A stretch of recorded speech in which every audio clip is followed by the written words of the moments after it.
श्रीराम. आज खंडग्रास चंद्रग्रहण. त्यानिमित्त श्री महाराजांचे स्मरण करून ही गोष्ट चंद्रग्रहणाची आहे. श्री महाराजांची गोष्ट वाचन करूया. यामधील श्री महाराजांचे मार्गदर्शन महत्त्वाचे आहे. श्रीराम. श्री गोंदवलेकर महाराज देहात असतानाची ही हकीकत आहे. एकदा पौर्णिमेला चंद्रग्रहण आले होते.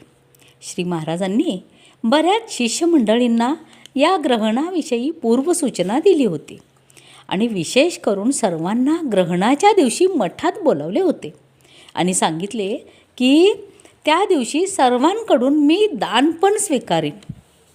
कोणाकडून कधीच काहीही न घेणारे महाराज दान स्वीकारणार म्हणून सर्व शिष्यमंडळी आपापल्या ऐपतीप्रमाणे वस्तू आणि दक्षिणा घेऊन आली. ग्रहणाचा दिवस आला. श्री महाराज सर्व मंडळींना स्नान करून मान नदीच्या काठी ग्रहण काळात नामस्मरण करण्यासाठी घेऊन गेले. ग्रहण संपल्यावर नदी स्नान करून सर्व मंडळी मठात आली.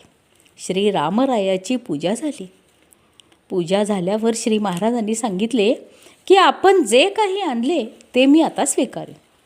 सर्व मंडळी दान देण्याच्या अनुषंगाने घेऊन आलेल्या वस्तू द्रव्य वगैरे घेऊन सभामंडपात आले. महाराज आसनावर बसले होते आणि म्हणाले, ग्रहण सुटल्यानंतर दान देण्याची प्रथा आहे, त्याप्रमाणे मी ते दान घेईन. पण आपण दान देण्यासाठी जे काही आणले आहे त्यातले मी काहीही घेणार नाही. आपण येथे जमलेल्या प्रत्येकाने रामासमोर उभे राहून आपला मुख्य दोष सांगावा आणि तो दोष मला दिल्या प्रित्यर्थ माझ्या हातावर उदक सोडावे.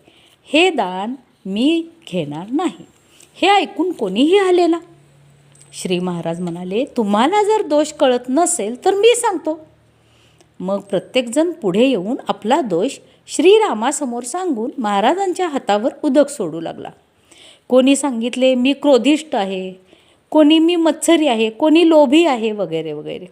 असे सगळ्यांचे दोष निवारण झाल्यावर श्री महाराज आपल्याजवळ असलेल्या भाऊसाहेबांना म्हणाले, भाऊसाहेब, बऱ्याच जणांनी आपापले दोष सांगितले, पण माझी देहबुद्धी घ्या असे सांगणारा एकही माणूस भेटला नाही.